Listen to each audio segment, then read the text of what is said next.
विषय है वह हमारे समाज की एक बहुत गंभीर और सच्ची तस्वीर है।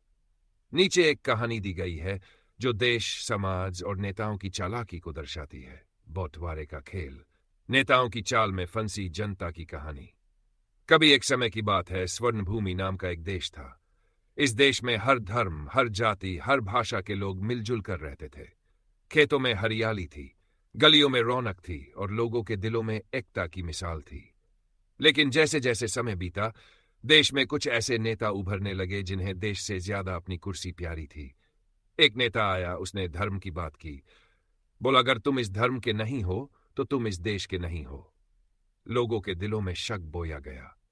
भाई ने भाई को शक की नजर से देखना शुरू कर दिया। दूसरा नेता आया, उसने जात की बात की। बोला, तुम्हारी जात बड़ी है, तुम शुद्ध हो, वो दूसरी जाति के लोग तुम्हारे बराबर नहीं। गांव के चौपाल में जो हंसी होती थी, अब वहां बहस और नफरत होने लगी। फिर एक तीसरा नेता आया, उसने भाषा को हथियार बनाया। बोला, जो हमारी भाषा नहीं बोलते वो इस प्रदेश के नहीं है।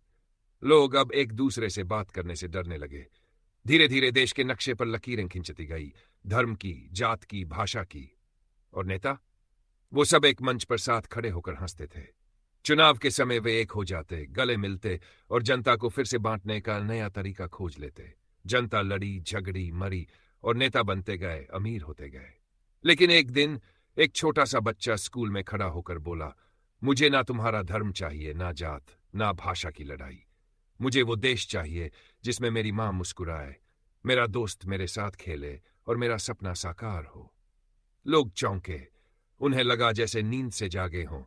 धीरे धीरे गांव, शहर, कस्बे में बच्चे और फिर बड़े भी उस बच्चे की बात दोहराने लगे।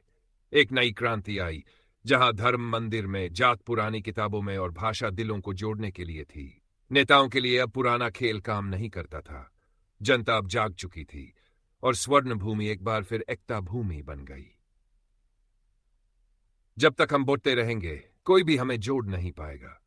लेकिन जिस दिन हम एक हो गए, कोई हमें तोड़ नहीं पाएगा। नेता वही सही है जो जोड़ता है,